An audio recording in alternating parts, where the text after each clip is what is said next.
You're listening to Season 5, Episode 4 of the Girl Talk Podcast, brought to you by our friends at Fox Toyota of East Tennessee. Hello there, my name is Carol. And I'm Kelly. And I'm Tricia. So glad that you have joined us today for the Girl Talk Podcast. If you have been trying to get healthy, you know, when we put this topic on the board, I was like, this is my entire life. My entire life I've been on a diet.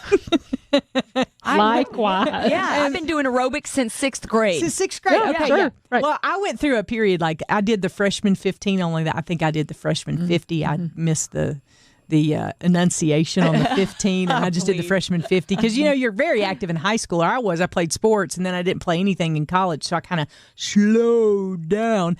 And since then, I've kind of been on this hamster wheel of trying to find the next big thing that works, and I think we as women do that, you know, trying to find something that's going to work. And so today we're going to be talking about how to get healthy, how to start right where you are.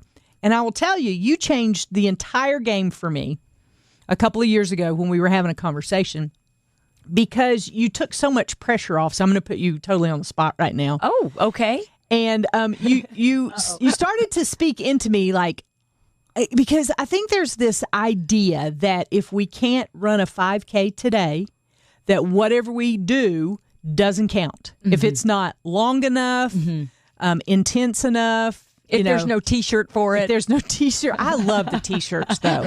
I will do just about anything for a T-shirt. I know. But I think we discount our efforts when it comes to getting healthy and healthier. And you really changed the game for me, because a couple years ago we were having a conversation. It was just one of those things kind of passing in the hallway, but it was like I heard angels singing, you know. Because, I know, right? No pressure here. I know, right? You said to me, you said, whatever you do today, you did it.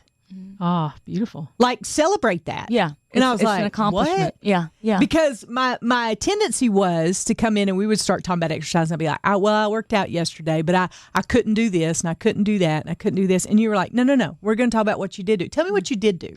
And that so good. started my process of changing the way that I thought about exercise, about eating, you know, that you start where you are. Yeah. You know, none of us, I mean, when our kids start and do something for the first time and they're terrible at it, we don't go, oh, you should probably quit. No. Like when little kids learning to walk. Well, Right. you didn't get that there, Junior. I mean, that was a good try, but you're a terrible walker. You fell flat on your face. Right. Nobody says that. No. Or if you do, James Dobson shows up at your front door for some reason. should. Yeah. Focus. But nobody does that. But we encourage them. We find things to help them. We hold their hand. And yet, when it comes to our own situations or our own lives, if we fail one time, we're like, man, that's it. I can't do it. Yeah. And all the yada, yada, yada that goes on in your head, right? Yeah. So it was a game changer for me, because you helped me kind of change the trajectory of how I was thinking about exercise, eating right, and weight. Weight was a big thing for me. I have watched the scale for years. Do you know I haven't stood on a scale besides the doctor's office in probably 3 years? I think that's very healthy. Because To not do that. every Yeah. single week I was like, oh, I'm up 0.3 pounds. Yeah. Yeah. And so then I would starve myself to death and gain 6 pounds Yeah. a week. You know, and Yeah, it just became this sure. crazy thing. And those So- digital scales make it worse. Right. Because you They can give see you the point. the 0.5 and the 0.3 you've gained. Right. And then they sync to your phone and make you feel guilty for eating a double-barrel cheeseburger at the Harvest Drive-In in Marion, North Carolina. Anyway, not that I've done that, but That was not a that little I've done specific. that. Yeah, it was. But let's talk. Let's all rewind all the way back, because I told you where I am in my journey and in my story, and it wasn't until weight wasn't important anymore that I actually began to lose a little bit of weight and felt better about myself. You base it more on how you feel. So let's talk about that, because you've been an extra. You know the psychology of it. You know that the mind is important. So we're going to kind of lean on you during this episode. I don't Because do you're too so much good at- leaning, but I'll tell you my experience. Yeah. Because that's the only thing I'm an expert on, is how I've kind of walked through it. Weight has always been an issue for me since I can remember. I was just I grew up, and I don't know if I just wasn't active enough, or if I liked the food that my grandmother cooked, which was amazing, or what, but I just tended to be I was heavier, and I was heavier than all the people that I went to school with. Right. And, you notice that. I remember tried gymnastics. I was the worst at it, but I tried gymnastics and I squeezed into that little pink leotard thing, and I looked around at all the other girls and their bodies, and they were so different than mine. And I just immediately felt shame. And so I think my appearance and my body weight was loaded for me from early on. And I wasn't kidding. I was taking aerobics classes with the middle-aged women and beyond when I was in 5th, 6th grade. I would go to this place and I'd take classes. I so much wanted to have the body that I admired on many of my friends. And my best friend was like stick thin. And so the two of us together were like funny looking because she was stick thin and I was a little rounder. And it just was a constant thing on my mind.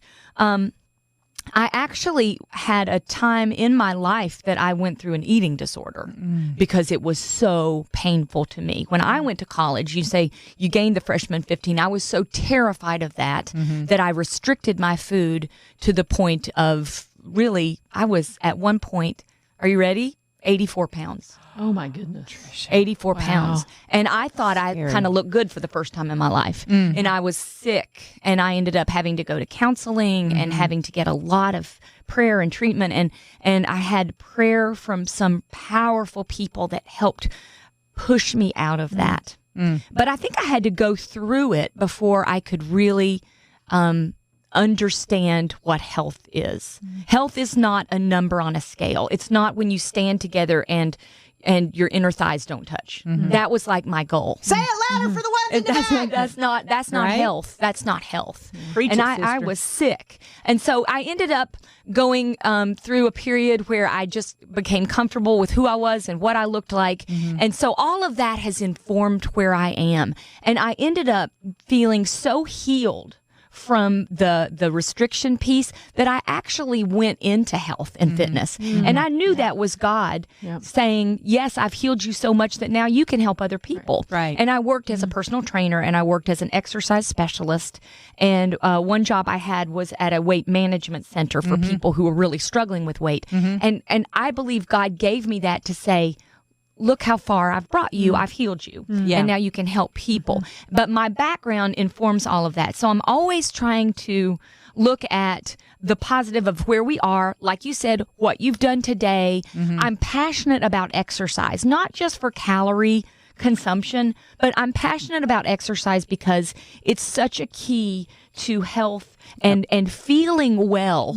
It's really, honestly, the truth is exercise is not the way to lose weight. The way to lose weight is diet changes, but exercise makes you feel powerful and makes you feel healthy and makes you enjoy life. So I'm passionate about exercise. And once I started to realize that exercise is not about losing weight. Exercise is about enjoying the body that God's given us and being maybe out in the outdoors or being with other people or enjoying music. That is what it's about. Then we can do it. Exercise also makes me less crazy. It's therapeutic. It is therapeutic. So therapeutic. Yes. See how she said less right Less now. crazy. Yeah. Because I'm we still know. crazy. Yes. I still got Yes, plenty of ma'am. it, but That's why it we makes love me you. less crazy. Yeah. Yeah. What about you, Kel? Yeah, Because so- we've all kind of shared our personal stories. Yeah, I mean, I've struggled with my weight since I was 10. Yeah. Always. I was like you, Tricia. I did exercise when I was probably 12, 11. Jazzercise. You remember back in the jazzercise we age? pull Yes. on our- my word. So much fun. Leg Right. warmers. If y'all ever want to have a wet your pants experience, take me to an aerobics class. I am so Let's do it. terrible at aerobics. And the only way I know to deflect is to be funny. Okay. And I've been kicked out of several aerobics classes. I want to do that bungee cord aerobics. Yeah, that would be That'd be fun. super We fun. posted that do video. that. That would be fun. It'd be super fun. Okay, But, I'm sorry I interrupted you. So Yeah. I've done all the diets. Yeah. Throughout all I know more about what I'm supposed to do than anybody on this planet, I Yeah. think, but I am so lazy. I don't want to do it. I don't want to exercise. I know it's good for me. I don't want to eat healthy. I know it's good for me. I really like French fries, and my body shows it. I know. So let me tell you this. great. This is my biggest struggle. And I've told Tricia this before. I know it. You have to make an appointment to do it. Yes. She taught me that. Oh, She was like, and put find it a on your girlfriend. calendar. Find an accountability partner. But here's the key for me. I can go home from work and feel totally worn out, like I don't have anything else to give. I don't feel like exercising. You know what's the first thing I do when I get home? I put on my tennis shoes. Oh, Because if I put on so my smart. tennis Yes. shoes, Yeah, you're I'm going to do it. Yeah. Right? Yeah. And that is the key for me. And Ella's like, but my daughter, she'll say, you're going running, aren't you? Because we get home, and that's the first thing I do, because I know in my mind that I will follow through with it if I do that. Yeah, we have a girl here at the office that puts on her clothes, changes her clothes here because she Yeah, but knows if she's superhuman though. If you go home. but- she she's a dynamo. runs a 6-minute mile. I'm like, who does that? Yeah. And I several times have wanted to push her down the stairs because she runs a 6 minute. I'm just kidding. I don't really. I love Laura. But there are two things you mentioned that I want to point up. Okay. That you've learned That you've taught me. Well, I don't know. Yes, you have. You've learned it on your own, but the first is the reward from the exercise. Yeah. You may feel exhausted before, Right. But if you take a second and really gauge after, you're going to feel so much better, Right. that it's worth the before. But you have to, in order to get that, you have to maybe journal or really think through it. Sometimes I use the numerical system. Let's say it's 1 to 10. How tired are you? You get home and you're maybe an 8, right? You're 8. You're like exhausted. There's no way I'm going to exercise. So you make a note. I'm like an 8, but somehow you just, for the point of this exercise, for the point of the experiment, you put your shoes on, you do it, you get back, and you feel like, oh, I'm at 5. Right. So I'm feeling at least 3 points better. Or Right. maybe you feel 3 or 2. You know, it's amazing. Or you maybe feel 7 versus 8. But you're seeing that there is a reward. There is a concrete reward. Now I'm talking that's physical. There's also a concrete reward emotionally. Yeah. Oh, yeah. because then you relate to people better because you feel better. More creative. You're better off with your kids Yeah. or your spouse or Yep. So true. your friends. And yes, you're more creative. You don't kick the cat as much. You don't, and right. you're going to eat better actually Yeah. after you exercise. It's just crazy how it works. So identifying the reward Yeah. through some sort of concrete system will help. And you also mentioned it too. Don't ask yourself how you feel about it. Right. You don't No. ask yourself how you feel about it. You put the shoes on. So there's this Yeah. course I've been going through, John Acuff, Overcoming Overthinking. So he's written a book about it called Soundtracks, and he says one of his things is you're going to feel great when it's done. Yeah. Yeah. Just keep that And thought. so whenever you're thinking I'm not going to exercise, you're going to feel great when it's done. Change that thought, and then you know what? Wow. That's just like taking every thought captive. Exactly. When we feel Exactly fearful it and is. we take the thought Yeah. captive that God says, I'm going to get you through this. I'm taking you by my righteous right hand. Right. You take that thought captive. You do the same thing with your physical health. Yeah. I don't feel like doing this. I'm lazy or I'm not the kind of person who exercises. No, you say, I'm going to feel better when I'm done. Yeah, and set a goal. Goals have helped me tremendously. So I think I think both of you know this. So whenever the pandemic hit, I signed up for this race to go 400 miles. Now, 400 miles is a long way. A long way to run. But it wasn't 400 miles consecutively. I could run it on a treadmill. I could run it outside. I could use it. And Or in 10 days.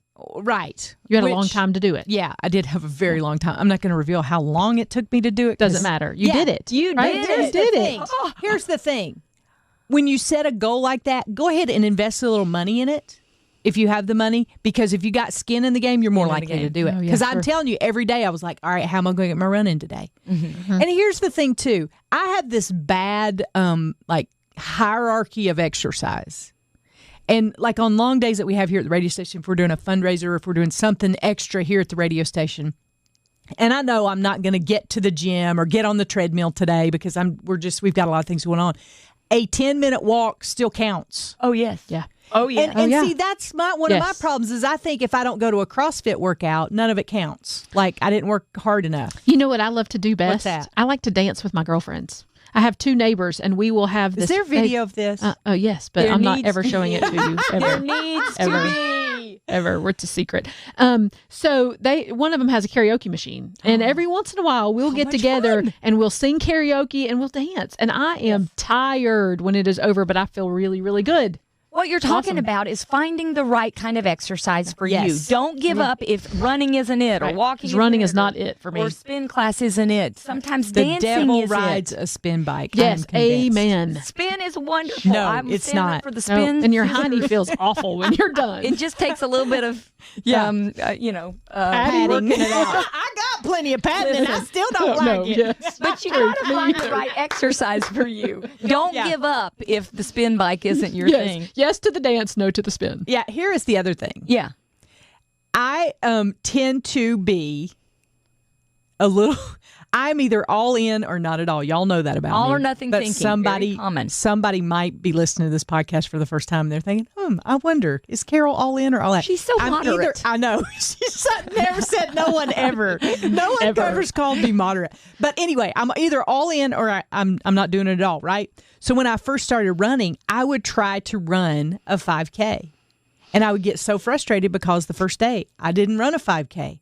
I barely ran 5 steps, and I got turned on to this program called Couch to 5K, which is I was just getting ready to say that. I love it. I love that one too. Great. Great Also, program. Nike Run Club is a great place. Like that one. It's free. It's an app that you can get on your phone, and it talks you through. It talks about different things about exercise. But I started with Couch to 5K, and I remember this when my girl was still a baby, is that I would. My mom would come and sit with her while she was taking a nap, and I would go, and it was like 30 seconds walking, 30 seconds running. So I want you to hear that, because I think our tendency is to think if we watch The Biggest Loser on television and we're not working out for 6 hours a day, that we're not accomplishing anything good. Anything that you can do to start today, if you decide to put us in your ears and go for a walk right now, that's a win. And celebrate every win. That's a double win. Yeah. And that's something that I've learned from you too, Tricia, is that everything's a win. Like on the days where I felt the worst, I would screenshot a picture of my workout and send it to Tricia. And she was always like the biggest cheerleader ever. She was like, "Oh, I'm so proud of you. You did so great." It's fulfilling a lifelong dream for her. I would come into the work the next day and she'd be like, that was awesome. Well, and it was, and it was number one. Yeah. But here's the thing: even when you choose to exercise on the days that it feels the worst, right? That's like win squared. I wish I had my bell. Ding ding. That's really the best, because most of the time, when you start exercising, you're going to feel better. But there are those times where you're just tired and it's not a great exercise session. Your body doesn't care. Right. That's just your mind. Your body's like, thank you. I really appreciate that exercise. And it's true all good. that your mind is the great limiter. Mm-hmm. Yeah. I mean, your mind will tell you can't, and your body can, actually. Your body can. Yeah. Oh, we can do so much more than we think we can. Well, you talk about that mind being the limiter, too. That I find that with food. Yeah. That my mind says, I want to eat that French fry, but my body doesn't actually feel better when I eat the French fry. Yeah. But I do actually feel better when I eat the healthy foods. I want to go to something that hits on that. When I started thinking about food as fuel instead of food as, eat to live instead of live to eat, I'm so passionate about this. Yes. Yes.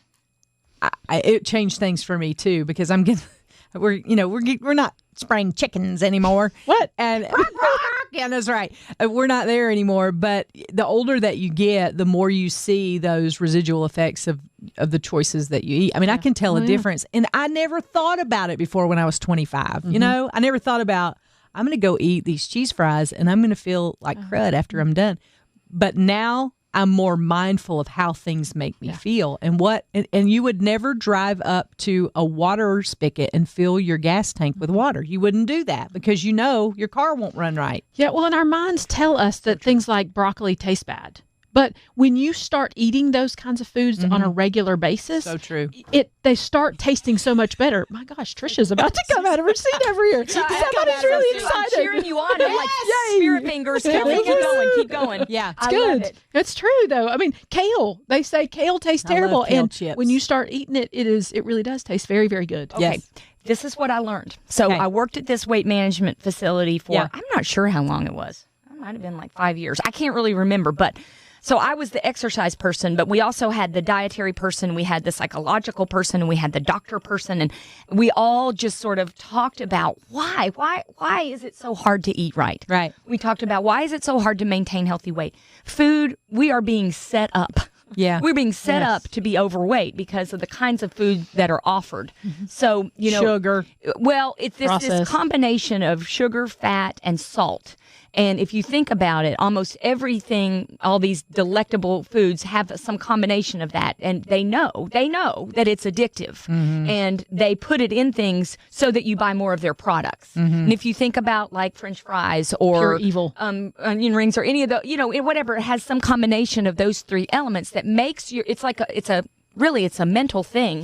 It's a chemical reaction, and it makes your body want more and more and more of it. And so there's this threshold that happens. So instead of eating maybe a scoop of vanilla ice cream, you go to, okay, I'm going to have Rocky Road ice cream. Then I'm going to have Rocky Road ice cream with chocolate. And then I'm going to have peanuts and whipped cream. Or, you have you're elevating your threshold every time you go to these highly processed, highly addictive foods. And that can be like the bacon double cheeseburger. All those things make you crave that same level of ping in your brain that happens when you eat these highly processed addictive things. Right. So the next time you don't want just a hamburger, you want the bacon cheeseburger and then the bacon double cheese, all of that. So here's what you do. You start back fresh. You have to cleanse your palate. You have to start exactly like what you say. You start eating the broccoli again. You start eating an apple again. You start eating the basic foods.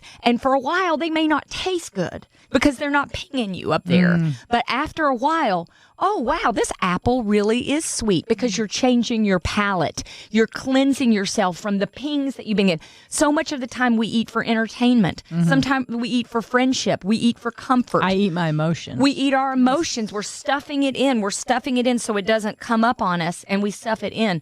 But the way to kind of work towards getting back to food being fuel and being back to plain food tasting good is you have to give yourself a week or so and just start eating some plain foods again. And I'm not good at this. I will eat a shoe if it has ranch dressing on it.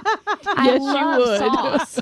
But the thing is, if we really want to work on this, we have to kind of get our palate back so where we're not so addictive. Well, and I think here we get back to the roots of all this is so that we can live that abundant life that God has called us to. There you go. So Think about Daniel. Yeah. Oh, Yes. absolutely. And he and his 3 friends, and they were supposed to eat the king's rich foods, which I can just imagine had lots of cream and butter, and Paula Deen was cooking for him. Probably bacon. And, yes, bacon, lots and lots of bacon. I've never heard the translation that Paula Deen actually cooked for Daniel, but hey, maybe so. It's the Kelly version. Yeah. So, and they didn't. They chose to eat the healthy foods, and they were stronger. They were healthier. Yeah. They were more fit to do God's service. Yeah. So true. so good. So true. And so all of it is designed to get us back to that place where we're living that abundant life and we're able to do all God has called us to do. For as long as he's called us to do it. And I know you've heard that your body's the temple. I know you've heard that a million times, but it is true. And we want to keep our bodies in good shape so that we can serve God with everything that we've got. Do not hear from this podcast that, we want you to focus in on food or focus in on exercise. That is not the point. The point is that we want you to be able to do all God has called you to do and live an abundant life that he has promised and paid for us through his son Jesus. That is the point of this. That's right. And so I think we can come away with a couple of different things. One is start right here where you are today.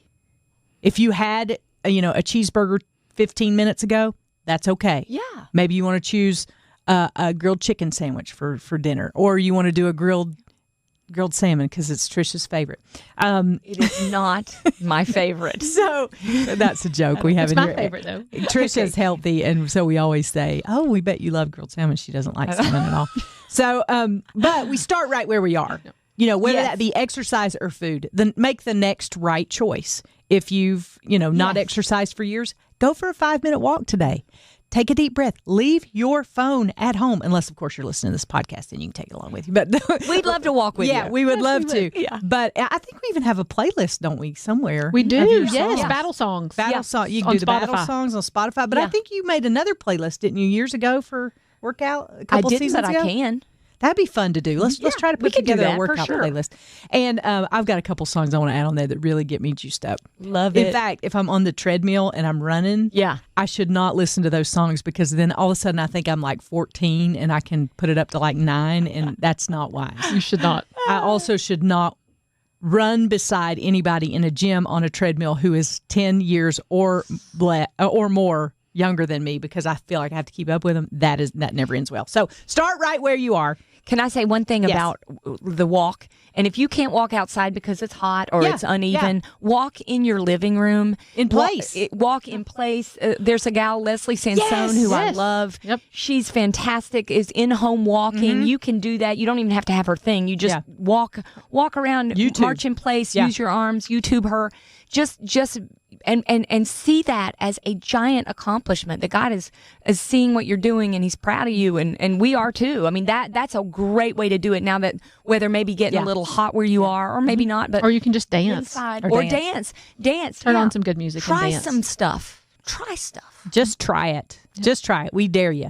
And we want to hear from you about this. You can always email us at girltalk@thelightfm.org. We would love to hear from you. Check in on the Facebook page, check on the Girlfriends page. Wherever you want to contact us, we would love to hear from you. We want to say a great big thank you to Fox Toyota of East Tennessee for sponsoring this season of the Girl Talk podcast. We love you, Fox Toyota. Thank you so much for believing in us and believing in this podcast. We really do appreciate it. And that's going to wrap things up for this episode of the Girl Talk podcast. We'll see you next time we gather around these microphones.